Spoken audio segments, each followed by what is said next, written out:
Hello guys, ఇవాళ Chikkadpally police station కి విచారణలో భాగంగా అల్లు అర్జున్ వెళ్ళిపోయాడు. అయితే వెళ్ళిన తర్వాత ఏ క్వశ్చన్స్ అడిగారు అనేది మీ అందరికీ మైండ్ లో క్వశ్చన్ మార్క్ ఉంది. అంటే ఎందుకు ఆల్రెడీ కోర్టులో పిటిషన్ నుంచి రిమాండ్ బెయిల్ వచ్చిన తర్వాత ఈ 14 days లో ఈ రిమాండ్ లో భాగంగా అరెస్ట్ చేయడం కానీ పోలీసులు విచారణ కానీ పిలవద్దు కదా, మరి ఎందుకు పిలిచారు అనే క్వశ్చన్స్ అందరికీ వస్తున్నాయి. బేసికలీ ఏంటంటే ఇంటర్మీడియట్ గా కూడా వాళ్ళు విచారణ చేపట్టడానికి ఛాన్సెస్ ఉన్నాయి, బట్ దాంట్లో అరెస్ట్ చేయడానికి మాత్రం ఎలాంటి లేదు. సో ద హాట్ టాపిక్ ఏంటంటే ఏం క్వశ్చన్స్ అడిగారు, ఎందుకంటే మీడియాని ఇన్వెస్టిగేషన్ కి అలో చేయరు కాబట్టి ఏం క్వశ్చన్స్ అడిగారు అనేది మాత్రం ఇప్పుడు అందరికీ క్వశ్చన్ మార్క్ మిగిలిపోయింది. అసలు ఈ వివాదం అంతా జరగడానికి గల కారణం ఏంటంటే మెయిన్ రీజన్, ఎప్పుడైతే రేవంత్ రెడ్డి గారు అసెంబ్లీలో మాట్లాడడం అయిపోయిన తర్వాత నెక్స్ట్ డే ప్రెస్ మీట్ పెట్టడం అనేది ఏదైతుందో అక్కడ స్టార్ట్ అయింది అసలు కథ. ఆ ప్రెస్ మీట్ లో అల్లు అర్జున్ గారు అన్ని రాసుకొని పాయింట్ టు పాయింట్ రాసుకొని పక్కనే లీగల్ అడ్వైజర్ పెట్టుకొని వచ్చి మీడియా ముందు మాట్లాడారు. మీడియా ముందు మాట్లాడుతూ ఏమన్నారనంటే, నేను వాళ్ళు వచ్చి చెప్పలేదు, నాకు రేవంత్ గారు చనిపోయిన విషయం కూడా నాకు నెక్స్ట్ డే తెలిసింది అని ఒక పాయింట్ అన్నారు.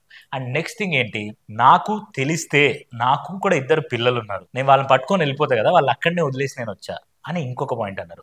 సో ఇట్లా పాయింట్ టు పాయింట్ రేజ్ చేసుకుంటూ మీడియా ముందుకు వచ్చి సమావేశం చేశారు. మీన్ వైల్ ఏమైంది, దాన్ని ఇన్వెస్టిగేట్ చేస్తూ సిపి అండ్ ఏసీపీ వాళ్ళు ఎవరైతే ఉన్నారో చిక్కడపల్లి పోలీస్ స్టేషన్ వాళ్ళు, అక్కడ జరిగిన సంధ్య థియేటర్ కి సంబంధించి సీసీ ఫుటేజ్ ని అండ్ అల్లు అర్జున్ గారు ఎక్కడ ఎంటర్ అయ్యారు, ఎలా వచ్చారు, ఎలా వెళ్ళారని ఇట్లా కొన్ని కలెక్షన్ ఆఫ్ వీడియోస్ ని తీసుకొచ్చి వ్యాలిడ్ ఉండే వీడియోస్ ని ప్లే చేస్తూ హైదరాబాద్ లో ఉన్న సిపి, ఏసీపీలు అండ్ ఎస్ఐలు అందరు కలిసి, అంటే ఆ రోజు సంధ్య థియేటర్ దగ్గర ఎవరైతే బందోబస్తుకి వెళ్ళారో సో వాళ్ళందరూ అక్కడ సమావేశమై ప్రతి విజువల్ ని మీడియా ముందుకు వచ్చి వాళ్ళు చూపించారు. ఒక విషయం ఏంటి, నాకు ఎవ్వరూ వచ్చి చెప్పలేదు, నాకు చెప్పిన వెంటనే వెళ్ళానని అల్లు అర్జున్ గారు అన్నారు.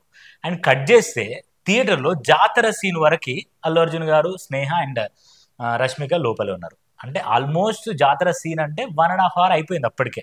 సో ఇట్లా లీగల్ ప్రొసీడింగ్స్ లో గవర్నమెంట్ ని తప్పుదో పట్టిస్తున్నావు నువ్వు, అంటే నువ్వేదో నీకు ఫ్యాండమ్ ఉందని చెప్పేసి, స్టార్డమ్ ఉందని చెప్పేసి పుష్ప సినిమా తీసి నువ్వేదో తెలుగు ఖ్యాతిని పెంచినావు అని కాదు, నువ్వు అబద్ధాలు గవర్నమెంట్ మీదనే విసురుతున్నావు.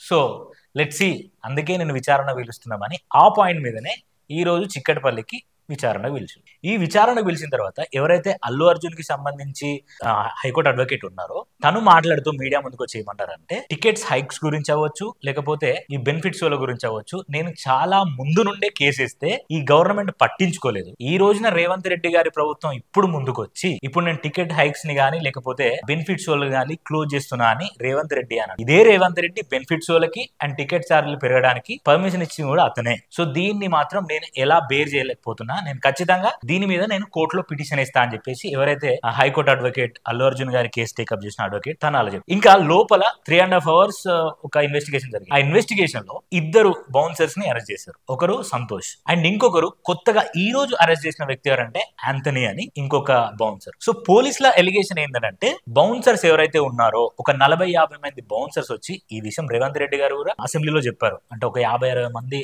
అప్రాక్సిమేట్లీ అని చెప్పారు. అండ్ పోలీసులు అన్నారు ఒక 40-50 మంది బౌన్సర్లు వచ్చి ఆ బౌన్సర్లు అక్కడ ఉన్న జనాలు ఎవరైతే ఉన్నారో అల్లు అర్జున్ గారి దగ్గరికి రాకుండా పోలీసుల కంటే ఎక్కువగా విచక్షణ రహితంగా వాళ్ళు తోయడం వల్లనే అక్కడ స్టాంపీడ్ జరిగిందని ఎలిగేషన్ ఇస్తున్నారు. సో దాంట్లో భాగంగా ఈ కేసు యూ టర్న్ చేసుకోవడానికో లేకపోతే ఇంకేమన్నా ఒప్పందాలు జరిగినా ఏం తెలియదు, కానీ బౌన్సర్ల మీదకి పోతుంది. ఇప్పటి వరకు చాలా సినిమాలు జరిగినాయి, మగధీర సినిమా ఇప్పుడు జరిగింది, బాద్షా సినిమా ఇప్పుడు జరిగింది, ఇట్లా చాలా హీరోలకి ఈవెన్ అంతెందుకు బెనిఫిట్స్ వాళ్ళే కాదు ప్రీ రిలీజ్ ఈవెంట్లకు కూడా తొక్కిసలాట జరిగి చనిపోయిన వ్యక్తులు చాలా మంది ఉన్నారు. సో దాంట్లో కూడా ఎప్పుడు బౌన్సర్ల మీదకి ఎప్పుడు రాలేదు, బట్ ఈ కేసులో చాలా ఇంట్రెస్టింగ్ గా బౌన్సర్స్ మీదకి వస్తుంది. అండ్ బౌన్సర్స్ అసలు వీళ్ళకి కాన్స్టిట్యూషన్ లో అసలు ఒక అమెండ్మెంట్ గానీ ఒక లా గానీ చట్టంలో అసలు వీళ్ళకి సంబంధించి ఏం లేదు, ఎందుకు వీళ్ళ ఓవర్ యాక్షన్ ఎక్కువ అవుతుందని ఈ కేసుని ఆ విధంగా మలుపుతున్నారు. సో దాంట్లో భాగంగా సంతోష్ అండ్ యాంథనీ వీళ్ళ ఇద్దరిని అరెస్ట్ చేసి సో వాళ్ళని కూడా నెక్స్ట్ ఇన్వెస్టిగేషన్ లో వాళ్ళని ప్రవేశపెట్టి అసలు ఏమైంది అని వాళ్ళని విచారించబోతున్నారు. అండ్ లాస్ట్ పాయింట్ ఏంటంటే,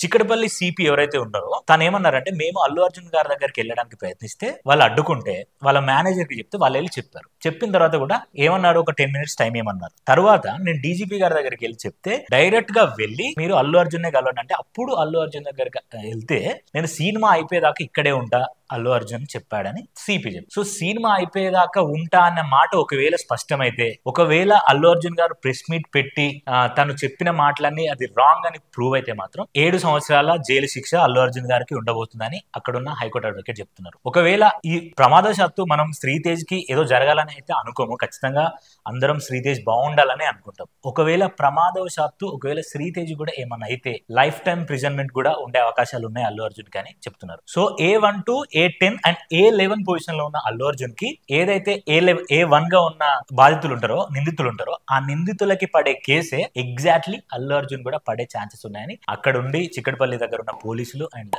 అక్కడ ఉన్న అడ్వకేట్స్ చెప్పుకుంటూ వచ్చారు. ఇది ఇంత జరుగుతుంది. పుష్ప సినిమా తెలుగు ఇండస్ట్రీ ఖ్యాతిని ఎంత పెంచుతుందో తెలియదు కానీ ఈ పుష్ప సినిమా అల్లు అర్జున్ ని క్యారెక్టర్ పరంగా అనకపోవచ్చు, బట్ ఆయన మెంటల్ పీస్ మీద లేకపోతే ఖచ్చితంగా డౌన్ కే లాగుతుంది. ఆయన ఫ్యూచర్ లో కూడా సినిమా చేద్దామన్నా, బెనిఫిట్స్ వాళ్ళకి వెళ్దామన్నా ప్రతి హీరోలకి తెలుగు ఇండస్ట్రీలో ఉన్న వాళ్ళందరికీ భయం ముట్టేలాగా ఈ రేవంత్ రెడ్డి ప్రభుత్వం చేస్తుంది. దీంట్లో వ్యక్తిగత కోణాలు ఉన్నాయి. ఆ తర్వాత పేరు మర్చిపోయాడని అల్లు అర్జున్ ఇలా చేస్తున్నారని, ఆ తర్వాత మర్యాద లేకుండా చేస్తున్నారని ఇలా చాలా కథనాలు వినిపిస్తున్నాయి. బట్ ఎనీవే ఒకసారి ఆలోచించాల్సింది ఏంటంటే అక్కడ చచ్చిపోవాలని అల్లు అర్జున్ అనుకోలేదు, లేకపోతే అక్కడికి వెళ్తే చచ్చిపోదామని వాళ్ళు అనుకోలేదు. ప్రతి సినిమాకి వెళ్ళినట్టుగానే అందరూ వెళ్ళారు, దాంట్లో భాగంగానే అల్లు అర్జున్ వెళ్ళారు. కానీ అక్కడ జరిగిన ప్రమాదం ఏదైతుందో దాన్ని ఖచ్చితంగా అన్ని వైపులా తప్పున్నా కూడా కేవలం ఈ తప్పు ఒక అల్లు అర్జున్దే అనే దానికి తీసుకొచ్చారు. నిన్ననే తీన్మార్ మల్లన్న కూడా సినిమా ఒకటి అర్థం చేసుకోవాల్సిన విషయం ఏంటంటే ఒక సినిమా అనేది స్టార్ట్ అవుతున్నప్పుడు మనకి డిస్క్లైమర్ ఇస్తారు. దీంట్లో జరిగే పాత్రలు, సన్నివేశాలు ఎవరిని ఉద్దేశించినవి కాదు,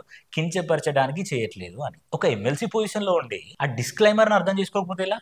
సినిమా అన్నప్పుడు 100 మేక్ చేస్తారు. మరి అదే సినిమాలో ఒక సీఎం స్థాయిలో ఉన్న వ్యక్తి ఒక దొంగకి హెల్ప్ చేస్తా ఉంటాడు. సో మరి ఏం చూపిస్తున్నారు? సో అది చూసి ఇంకా సీఎంలందరూ దాన్ని ఆధారంగా తీసుకొని ఇంకా దొంగలందరికి హెల్ప్ చేస్తారా? కాదు కదా. ఆ డిస్క్లైమర్ ని బట్టి ప్రతి ఒక్క సినిమా నడుస్తుంది. అంతెందుకు మీరు పెట్టే యూట్యూబ్ ఛానల్లో కూడా అప్పుడప్పుడు కొన్ని వీడియోలు చేసినప్పుడు ఇవన్నీ కల్పిత పాత్రలు మాత్రమే, ఇది కల్పితం చేస్తున్నట్టు అని మీరు కూడా ఇస్తారు. సో అంత చిన్న లాజిక్ మర్చిపోయి ఒక సినిమాలో జరిగిన సీన్ ఏదైతే షెకావత్ వాటర్ లో పడిపోతే వీడొక్కడికి వచ్చి అక్కడ వచ్చి హీరో మూత్రం పోయడం ఏంది, ఆ డైరెక్టర్ ని అరెస్ట్ చేయాలి. సో ఇవన్నీ ఫేక్ అండ్ రాంగ్ ఎలిగేషన్స్, ఇవన్నీ వాంటెడ్ చేస్తున్నట్టు కనిపిస్తుంది.